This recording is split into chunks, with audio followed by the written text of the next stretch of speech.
The Electric Executioner, a revision by H.P. Lovecraft of Adolphe de Castro's The Automatic Executioner. For one who has never faced the danger of legal execution, I have a rather queer horror of the electric chair as a subject. Indeed, I think the topic gives me more of a shudder than it gives many a man who has been on trial for his life. The reason is that I associate the thing with an incident of 40 years ago, a very strange incident which brought me close to the edge of the unknown's black abyss. In 1889, I was an auditor and investigator connected with the Tlaxcala Mining Company of San Francisco, which operated several small silver and copper properties in the San Mateo Mountains in Mexico. There had been some trouble at Mine Number 3, which had a surly, furtive assistant superintendent named Arthur Felden, and on August 6th, the firm received a telegram saying that Felden had decamped, taking with him all the stock records, securities, and private papers, and leaving the whole clerical and financial situation in dire confusion. This development was a severe blow to the company, and late in the afternoon, President McComb called me into his office to give orders for the recovery of the papers at any cost. There were, he knew, grave drawbacks. I had never seen Felden, and there were only very indifferent photographs to go by. Moreover, my own wedding was set for Thursday of the following week, only 9 days ahead, so that I was naturally not eager to be hurried off to Mexico on a manhunt of indefinite length. The need, however, was so great that McComb felt justified in asking me to go at once, and I, for my part, decided that the effect on my status with the company would make ready acquiescence eminently worthwhile. I was to start that night, using the President's private car as far as Mexico City, after which I would have to take a narrow-gauge railway to the mines. Jackson, the superintendent of Number 3, would give me all details and any possible clues upon my arrival, and then the search would begin in earnest, through the mountains, down to the coast, or among the byways of Mexico City, as the case might be. I set out with a grim determination to get the matter done, and successfully done, as swiftly as possible, and tempered my discontent with pictures of an early return with papers and culprit, and of a wedding which would be almost a triumphal ceremony. Having notified my family, fiancé, and principal friends, and made hasty preparations for the trip, I met President McComb at 8 p.m. at the Southern Pacific Depot, received from him some written instructions and a checkbook, and left in his car attached to the 8:15 eastbound transcontinental train. The journey that followed seemed destined for uneventfulness, and after a good night's sleep, I reveled in the ease of the private car so thoughtfully assigned me, reading my instructions with care, and formulating plans for the capture of Felden and the recovery of the documents. I knew the Tlaxcala country quite well, probably much better than the missing man, hence had a certain amount of advantage in my search, unless he had already used the railway. According to the instructions, Felden had been a subject of worry to Superintendent Jackson for some time. Acting secretively and working unaccountably in the company's laboratory at odd hours. That he was implicated with a Mexican boss and several peons in some thefts of ore was strongly suspected, but though the natives had been discharged, there was not enough evidence to warrant any positive step regarding the subtle official. Indeed, despite his furtiveness, there seemed to be more of defiance than of guilt in the man's bearing. He wore a chip on his shoulder, and talked as if the company were cheating him, instead of his cheating the company. The obvious surveillance of his colleagues, Jackson wrote, appeared to irritate him increasingly, and now he had gone with everything of importance in the office. Of his possible whereabouts, no guess could be made, though Jackson's final telegram suggested the wild slopes of the Sierra de Malinche, the tall, myth-surrounded peak with the corpse-shaped silhouette, from whose neighborhood the thieving natives were said to have come. At El Paso, which we reached at 2 a.m. of the night following our start, my private car was detached from the transcontinental train and joined to an engine specially ordered by telegraph to take it southward to Mexico City. I continued to drowse till dawn, and all the next day grew bored on the flat desert Chihuahua landscape. The crew had told me we were due in Mexico City at noon Friday, but I soon saw that countless delays were wasting precious hours. There were waits on sidings all along the single-tracked route, and now and then a hotbox or other difficulty would further complicate the schedule. At Torreon we were 6 hours late, and it was almost 8 o'clock on Friday evening, fully 12 hours behind schedule, when the conductor consented to do some speeding in an effort to make up time. My nerves were on edge, and I could do nothing but pace the car in desperation. In the end, I found that the speeding had been purchased at a high cost indeed, for within a half hour the symptoms of a hotbox had developed in my car itself, so that after a maddening wait, the crew decided that all the bearings would have to be overhauled after a quarter-speed limp ahead to the next station with shops, the factory town of Querétaro. This was the last straw, and I almost stamped like a child. Actually, I sometimes caught myself pushing at my chair arm as if trying to urge the train forward at a less snail-like pace. It was almost 10 in the evening when we drew into Querétaro, and I spent a fretful hour on the station platform while my car was sidetracked and tinkered at by a dozen native mechanics. At last, they told me the job was too much for them, since the forward truck needed new parts which could not be obtained nearer than Mexico City. Everything, indeed, seemed against me, and I gritted my teeth when I thought of Felding getting farther and farther away, perhaps to the easy cover of Vera Cruz with its shipping, or Mexico City with its varied rail facilities, while fresh delays kept me tied and helpless. Of course, Jackson had notified the police in all the cities around, but I knew with sorrow what their efficiency amounted to. The best I could do, I soon found out, was to take the regular night express for Mexico City, which ran from Aguas Calientes and made a 5-minute stop at Querétaro.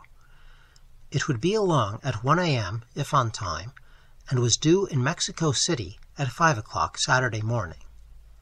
When I purchased my ticket, I found that the train would be made up of European compartment carriages instead of long American cars with rows of 2-seat chairs.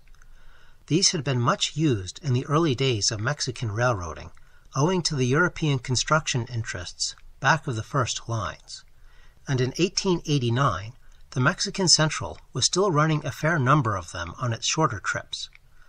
Ordinarily, I prefer the American coaches, since I hate to have people facing me, but for this once I was glad of the foreign carriage.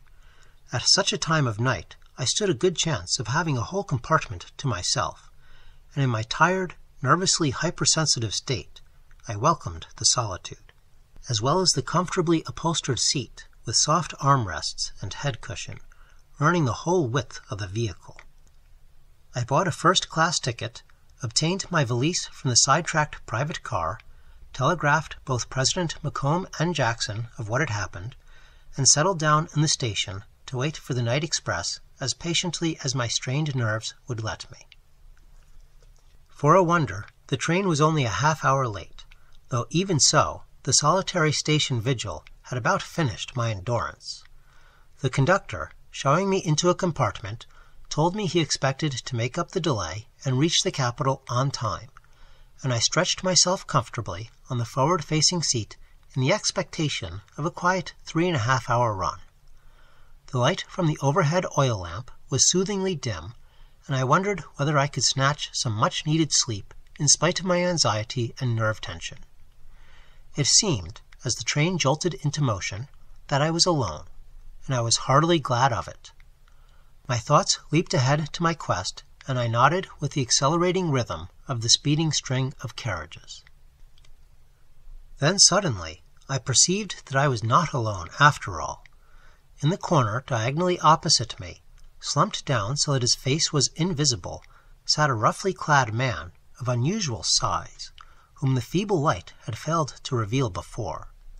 Beside him on the seat was a huge valise, battered and bulging, and tightly gripped even in his sleep by one of his incongruously slender hands. As the engine whistled sharply at some curve or crossing, the sleeper started nervously into a kind of watchful half-awakening, raising his head and disclosing a handsome face, bearded and clearly Anglo-Saxon, with dark lustrous eyes. At sight of me, his wakefulness became complete, and I wondered at the rather hostile wildness of his glance. No doubt, I thought, he resented my presence when he had hoped to have the compartment alone all the way, just as I was myself disappointed to find strange company in the half-lighted carriage. The best we could do, however, was to accept the situation gracefully, so I began apologizing to the man for my intrusion. He seemed to be a fellow American, and we could both feel more at ease after a few civilities. Then we could leave each other in peace for the balance of the journey. To my surprise, the stranger did not respond to my courtesies with so much as a word. Instead, he kept staring at me fiercely, almost appraisingly, and brushed aside my embarrassed proffer of a cigar with a nervous lateral movement of his disengaged hand. His other hand still tensely clutched the great worn valise, and his whole person seemed to radiate some obscure malignity. After a time, he abruptly turned his face toward the window, though there was nothing to see in the dense blackness outside. Oddly, he appeared to be looking at something as intently as if there really were something to look at. I decided to leave him to his own curious devices and meditations without further annoyance. So settled back in my seat, drew the brim of my soft hat over my face, and closed my eyes in an effort to snatch the sleep I had half counted on. I could not have dozed very long or very fully when my eyes fell open as if in response to some external force. Closing them again with some determination, I renewed my quest of a nap, yet wholly without avail. An intangible influence seemed bent on keeping me awake, so raising my head, I looked about the dimly lighted compartment to see if anything were amiss. All appeared normal, but I noticed that the stranger in the opposite corner was looking at me very intently. Intently, though without any of the geniality or friendliness which would have implied a change from his former surly attitude. I did not attempt conversation this time, but leaned back in my previous sleepy posture, half closing my eyes as if I dozed off once more, yet continuing to watch him curiously from beneath my downturned hat brim. As the train rattled onward through the night, I saw a subtle and gradual metamorphosis come over the expression of the staring man. Evidently satisfied that I was asleep, he allowed his face to reflect a curious jumble of emotions, the nature of which seemed anything but reassuring. Hatred, fear, triumph, and fanaticism flickered compositely over the lines of his lips and the angles of his eyes, while his gaze became a glare of really alarming greed and ferocity. Suddenly it dawned upon me that this man was mad, and dangerously so. I will not pretend that I was anything but deeply and thoroughly frightened when I saw how things stood. Perspiration started out all over me, and I had to work hard to maintain my attitude of relaxation and slumber. Life had many attractions for me just then, and the thought of dealing with a homicidal maniac, possibly armed and certainly powerful to a marvelous degree, was a dismaying and terrifying one. My disadvantage in any sort of struggle was enormous, for the man was a virtual giant, evidently in the best of athletic trim, while I have always been rather frail, and was then almost worn out with anxiety, sleeplessness, and nervous tension. It was undeniably a bad moment for me, and I felt pretty close to a horrible death as I recognized the fury of madness in the stranger's eyes. Events from the past came up into my consciousness as if for a farewell, just as a drowning man's whole life is said to resurrect itself before him at the last moment. Of course, I had my revolver in my coat pocket, but any motion of mine to reach and draw it would be instantly obvious. Moreover, if I did secure it, there was no telling what effect it would have on the maniac. Even if I shot him once or twice, he might have enough remaining strength to get the gun from me and deal with me in his own way. Or if he were armed himself, he might shoot or stab without trying to disarm me.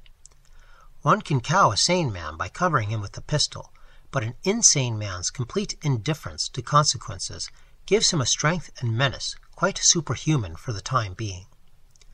Even in those pre-Freudian days, I had a common-sense realization of the dangerous power of a person without normal inhibitions. That the stranger in the corner was indeed about to start some murderous action, his burning eyes and twitching facial muscles did not permit me to doubt for a moment. Suddenly, I heard his breath begin to come in excited gasps, and saw his chest heaving with mounting excitement. The time for a showdown was close, and I tried desperately to think of the best thing to do.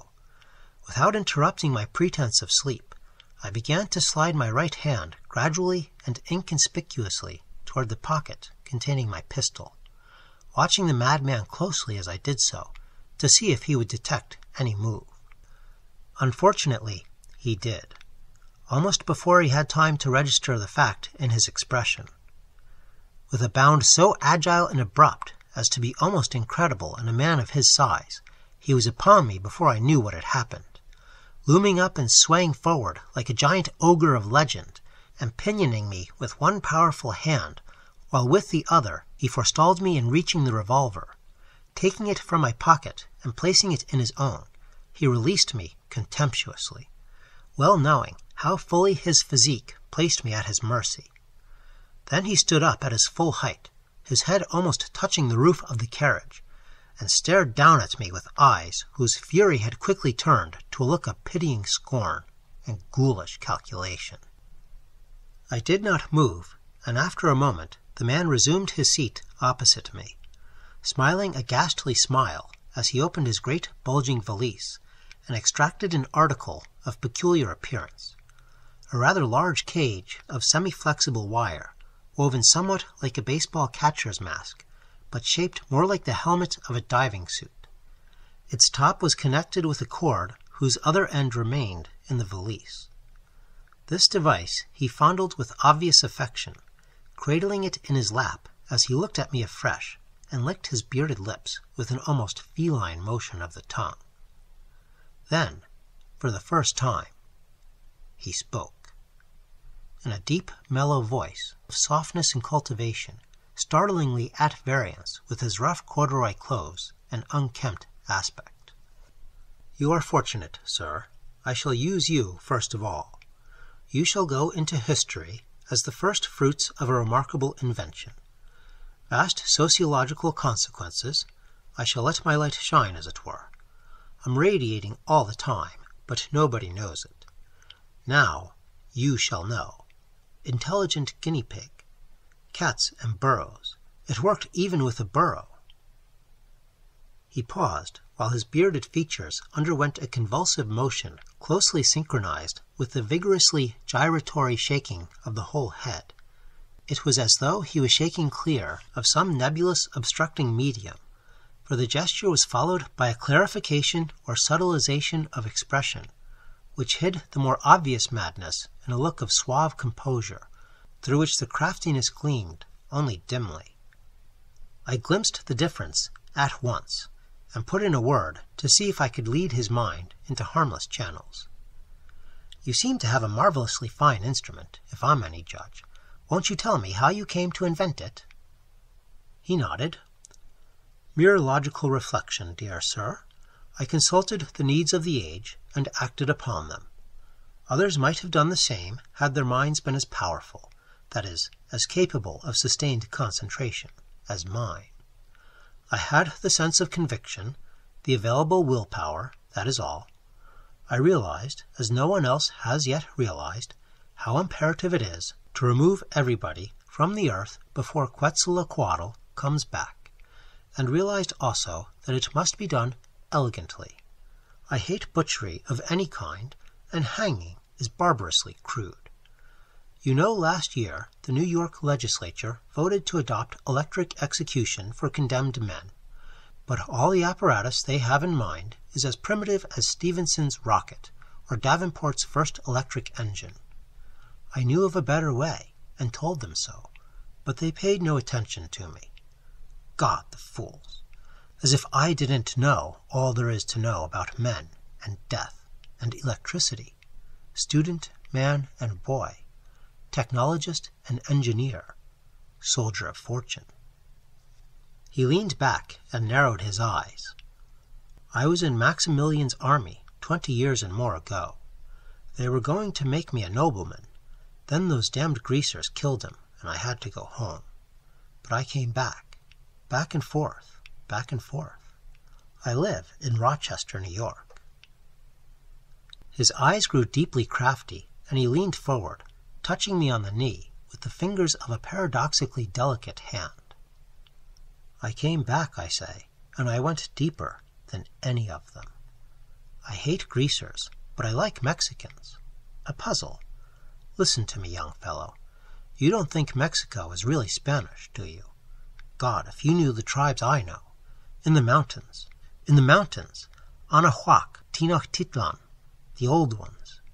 His voice changed to a chanting and not unmelodious howl. Ya, Huitzilopochtli, Nahuatl, 7, 7, 7. Xochimilca, Chalca, Tepanaca, Acolhua, Tlahuica, Tlaxcalteca, Azteca. Ya, ya. I have been to the 7 caves of Chico-Moztoc, but no one shall ever know. I tell you, because you will never repeat it. He subsided and resumed a conversational tone. It would surprise you to know the things that are told in the mountains. Huitzilopochtli is coming back. Of that, there can be no doubt. Any peon south of Mexico City can tell you that. But I meant to do nothing about it. I went home, as I tell you, again and again, and was going to benefit society with my electric executioner when that cursed Albany legislature adopted it the other way. A joke, sir, a joke. Grandfather's chair. Sit by the fireside, Hawthorne. The man was chuckling with a morbid parody of good nature. Why, sir, I'd like to be the first man to sit in their damned chair and feel their little 2-bit battery current. It wouldn't make a frog's legs dance, and they expect to kill murderers with it. Reward of merit, everything. But then, young man, I saw the uselessness, the pointless illogicality, as it were, of killing just a few. Everybody is a murderer. They murder ideas, steal inventions, stole mine by watching and watching and watching. The man choked and paused, and I spoke soothingly. I'm sure your invention was much the better, and probably they'll come to use it in the end. Evidently, my tact was not great enough, for his response showed fresh irritation. Sure, are you? Nice, mild, conservative assurance. Cursed lot you care, but he'll soon know. Why, damn you, all the good there ever will be in that electric chair will have been stolen from me. The ghost of Nezahualcóyotl told me that on the sacred mountain. They watched and watched and watched. He choked again, then gave another of those gestures in which he seemed to shake both his head and his facial expression. That seemed temporarily to steady him.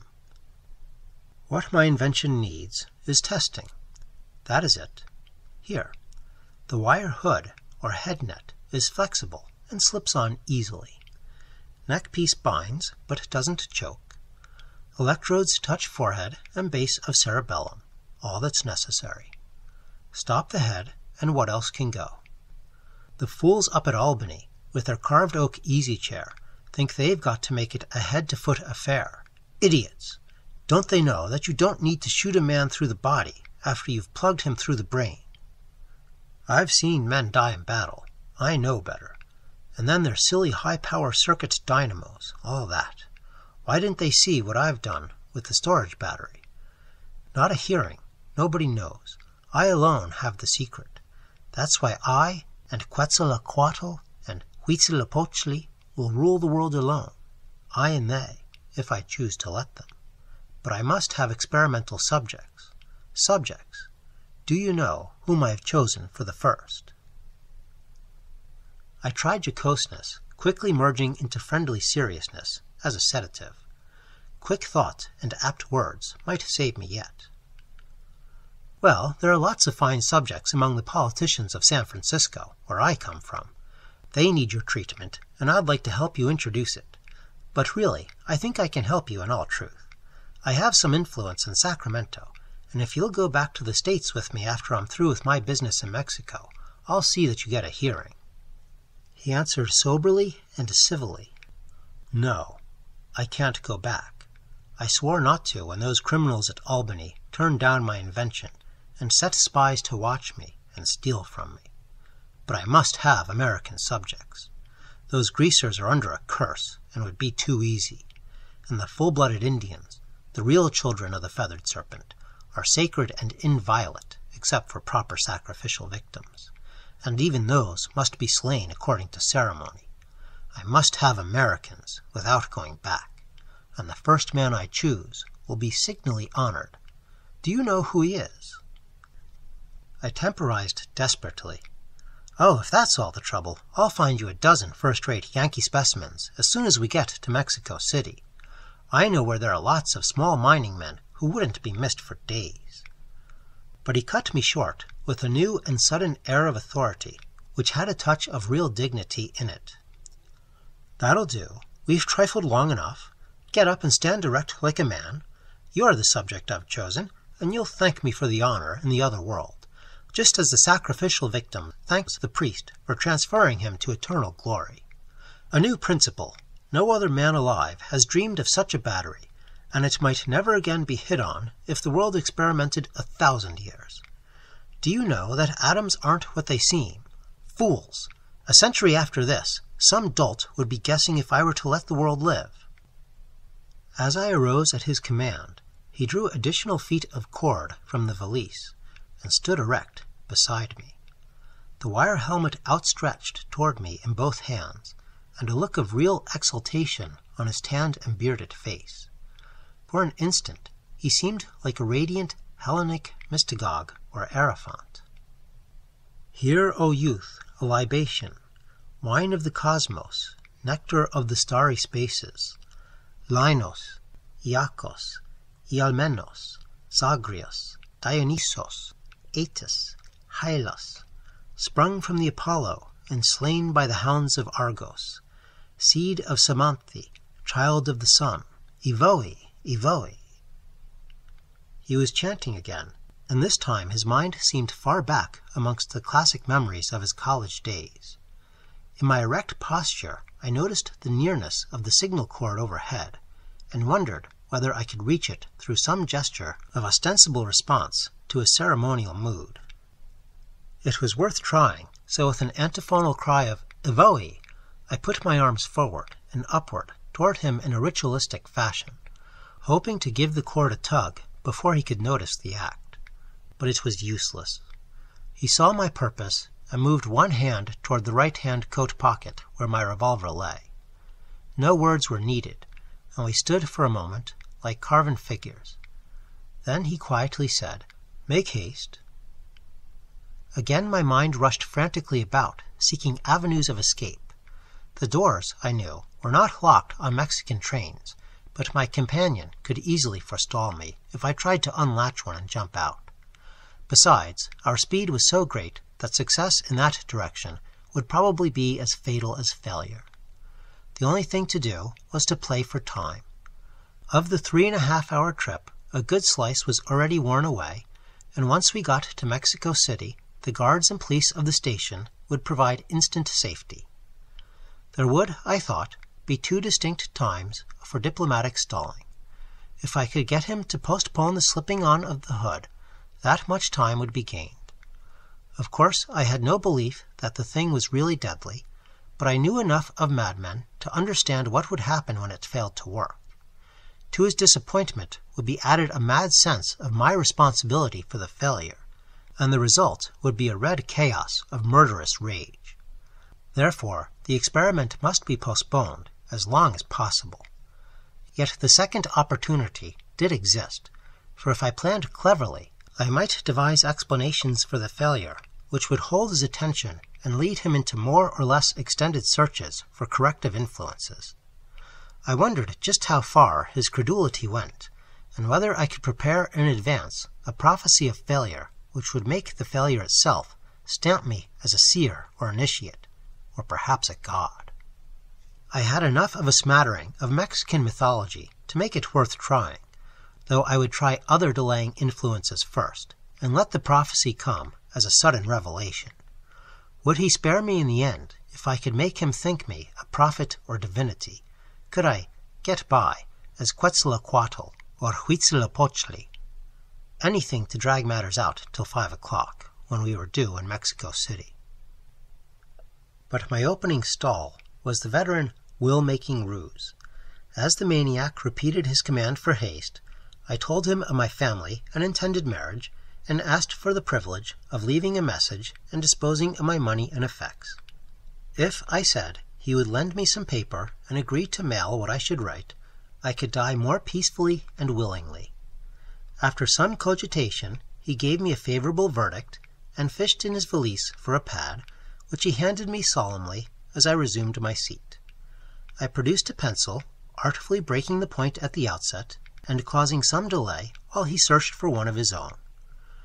When he gave me this, he took my broken pencil and proceeded to sharpen it with a large horn-handled knife which had been in his belt under his coat. Evidently, a second pencil breaking would not profit me greatly. What I wrote I can hardly recall at this date. It was largely gibberish, and composed of random scraps of memorized literature when I could think of nothing else to set down. I made my handwriting as illegible as I could without destroying its nature as writing, for I knew he would be likely to look at the result before commencing his experiment, and realized how he would react at the sight of obvious nonsense. The ordeal was a terrible one, and I chafed each second at the slowness of the train. In the past, I had often whistled a brisk gallop to the sprightly tack of wheels on rails, but now the tempo seemed slowed down to that of a funeral march. My funeral march, I grimly reflected. My ruse worked till I had covered over 4 pages, 6 by 9, when at last the madman drew out his watch and told me I could have but 5 minutes more. What should I do next? I was hastily going through the form of concluding the will when a new idea struck me. Ending with the flourish and handing him the finished sheets, which he thrust carelessly into his left-hand coat pocket, I reminded him of my influential Sacramento friends who would be so much interested in his invention. "Oughtn't I give you a letter of introduction to them?" I said. "Oughtn't I make a signed sketch and description of your executioner, so that they'll grant you a cordial hearing? They can make you famous, you know, and there's no question at all but that they'll adopt your method for the state of California if they hear of it through someone like me, whom they know and trust." I was taking this tack on the chance that his thoughts as a disappointed inventor would let him forget the Aztec religious side of his mania for a while. When he veered to the latter again, I reflected, I would spring the revelation and prophecy. The scheme worked, for his eyes glowed in eager assent, though he brusquely told me to be quick. He further emptied the valise, lifting out a queer-looking congeries of glass cells and coils to which the wire from the helmet was attached, and delivering a fire of running comment too technical for me to follow, yet apparently quite plausible and straightforward. I pretended to note down all he said, wondering as I did so whether the queer apparatus was really a battery after all. Would I get a slight shock when he applied the device? The man surely talked as if he were a genuine electrician. Description of his own invention was clearly a congenial task for him, and I saw he was not as impatient as before. The hopeful gray of dawn glimmered red through the windows before he wound up, and I felt at last that my chance of escape had really become tangible. But he, too, saw the dawn, and began glaring wildly again. He knew the train was due in Mexico City at 5, and would certainly force quick action unless I could override all his judgment with engrossing ideas.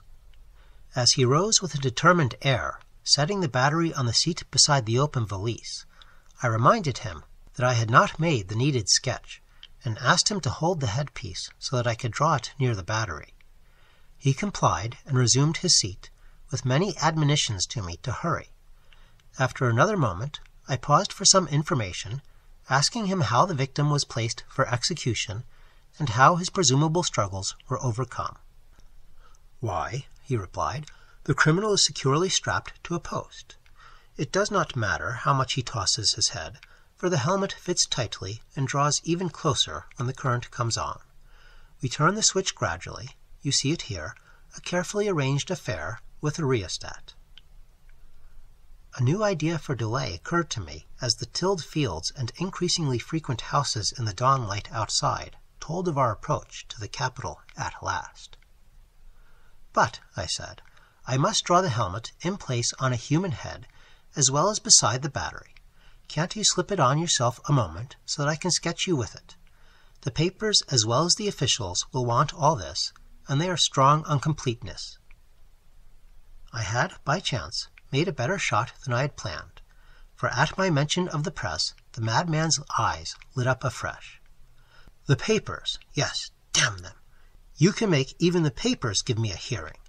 They all laughed at me and wouldn't print a word. Here, you, hurry up. We've not a second to lose." He slipped the headpiece on and was watching my flying pencil avidly. The wire mesh gave him a grotesque, comic look as he sat there with nervously twitching hands. "Now, curse 'em, they'll print pictures. I'll revise your sketch if you make any blunders. Must be accurate at any cost. Police will find you afterward. They'll tell how it works. Associated Press item. Back up your letter. Immortal fame. Hurry, I say. Hurry, confound you!" The train was lurching over the poorer roadbed near the city and swayed disconcertingly now and then. With this excuse, I managed to break the pencil again, but of course the maniac at once handed me my own, which he had sharpened. My first batch of ruses was about used up, and I felt that I should have to submit to the headpiece in a moment. We were still a good quarter hour from the terminal, and it was about time for me to divert my companion to his religious side and spring the divine prophecy. Mustering up my scraps of Nahuan Aztec mythology, I suddenly threw down pencil and paper and commenced to chant. "Ya, ya, Tzloquenahuac, thou who art all in thyself, thou too, Eponimoan, by whom we live, I hear, I see, serpent-bearing eagle, hail, a message, Huitzilopochtli in my soul, echoes thy thunder." At my intonations, the maniac stared incredulously through his odd mask.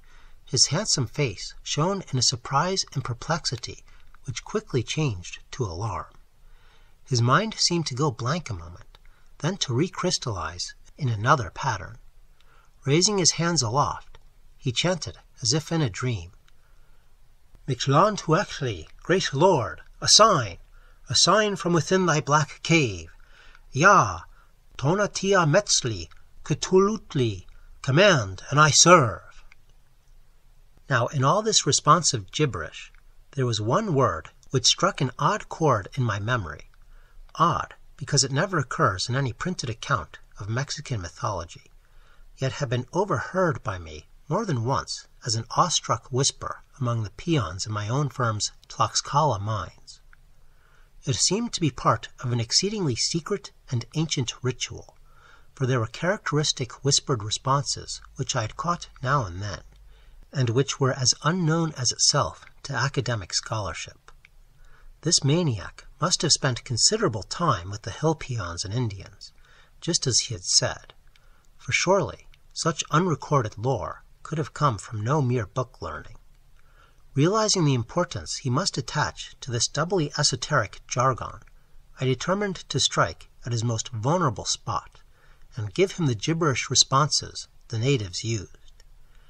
"Yarral-Yay, I shouted. "Cthulhu-Fatangan, Niguratl-Yig, Yog-Sototl." But I never had a chance to finish. Galvanized into a religious epilepsy by the exact response, which his subconscious mind had probably not really expected, the madman scrambled down to a kneeling posture on the floor, bowing his wire-helmeted head again and again, and turning it to the right and left as he did so. With each turn, his obeisance became more profound, and I could hear from his foaming lips repeating the syllable, kill, kill, kill, in a rapidly swelling monotone. It occurred to me that I had overreached myself, and that my response had unloosed a mounting mania which would rouse him to the slaying point before the train reached the station. As the arc of the madman's turnings gradually increased, the slack in the cord from his headpiece to the battery had naturally been taken up more and more. Now, in an all-forgetting delirium of ecstasy, he began to magnify his turns to complete circles, so that the cord wound round his neck and begun to tug at its moorings to the battery on the seat. I wondered what he would do when the inevitable would happen, and the battery would be dragged to presumable destruction on the floor. Then came the sudden cataclysm. The battery, yanked over the seat's edge by the maniac's last gesture of orgiastic frenzy, did indeed fall, but it did not seem to have wholly broken. Instead, as my eye caught the spectacle in one too fleeting instant, the actual impact was borne by the rheostat, so that the switch was jerked over instantly to full current, and the marvelous thing is there was a current. The invention was no mere dream of insanity. I saw a blinding blue auroral coruscation, heard an ululating shriek more hideous than any of the previous cries of that mad, horrible journey, and smelled the nauseous odor of burning flesh. That was all my overwrought consciousness could bear, and I sank instantly into oblivion. When the train-guarded Mexico City revived me, I found a crowd on the station platform around my compartment door. At my involuntary cry, the pressing faces became curious and dubious, and I was glad when the guard shut out all but the trim doctor who had pushed his way through to me.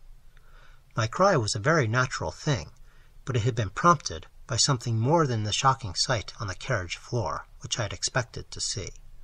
Or should say, by something less, because in truth, there was not anything on the floor at all. Nor, said the guard, had there been when he opened the door and found me unconscious within. My ticket was the only one sold for that compartment, and I was the only person found within it. Just myself and my valise, nothing more. I had been alone all the way from Querétaro. Guard, doctor, and spectators alike tapped their foreheads significantly at my frantic and insistent questions. Had it all been a dream, or was I indeed mad? I recalled my anxiety and overwrought nerves, and shuddered. Thanking the guard and doctor, and shaking free of the curious crowd, I staggered into a cab and was taken to the Fonda Nacional, where, after telegraphing Jackson at the mine, I slept till afternoon in an effort to get a fresh grip on myself. I had myself called at 1 o'clock in time to catch the narrow gauge for the mining country, but when I got up I found a telegram under the door.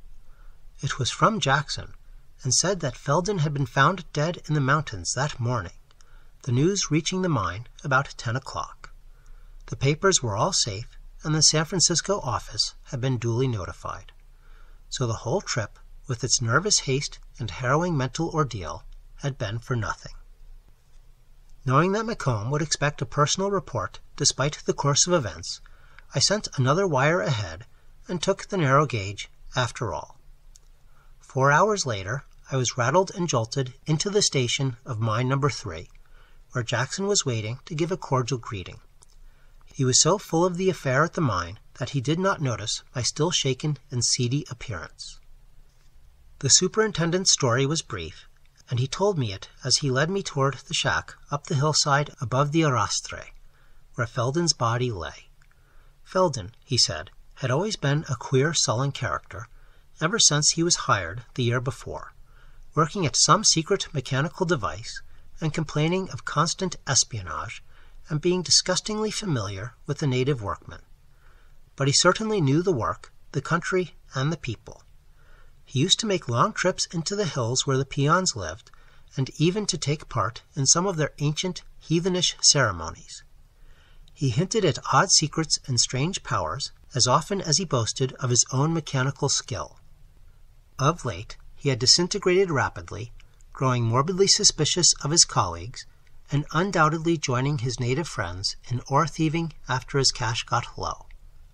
He needed unholy amounts of money for something or other, was always having boxes come from laboratories and machine shops in Mexico City or the States. As for the final absconding with all the papers, it was only a crazy gesture of revenge for what he called spying. He was certainly stark mad, for he had gone across country to a hidden cave on the wild slope of the haunted Sierra del Malinche, where no white men live, and had done some amazingly queer things. The cave, which would never have been found but for the final tragedy, was full of hideous old Aztec idols and altars, the latter covered with the charred bones of recent burnt offerings of doubtful nature. The natives would tell nothing. Indeed, they swore they knew nothing. But it was easy to see that the cave was an old rendezvous of theirs, and that Feldon had shared their practices to the fullest extent. The searchers had found the place only because of the chanting and the final cry. It had been close to 5 that morning, and after an all-night encampment, the party had begun to pack up for its empty-handed return to the mines. Then somebody had heard the faint rhythms in the distance, and knew that one of the noxious old native rituals was being howled from some lonely spot up the slope of the corpse-shaped mountain. They heard the same old names, Mictlantecuhtli, Tonatiuh-Metztli, Cthulhuchtli, Niguratl-Yig, and all the rest. But the queer thing was that some English words were mixed with them. Real white man's English, and no grease or patter. Guided by the sound, they had hastened up the weed-entangled mountainside toward it, when, after a spell of quiet, the shriek had burst upon them. It was a terrible thing, a worse thing than any of them had ever heard before. There seemed to be some smoke, too, and a morbid, acrid smell. Then they stumbled on the cave, its entrance screened by scrub mesquites, but now emitting clouds of fetid smoke.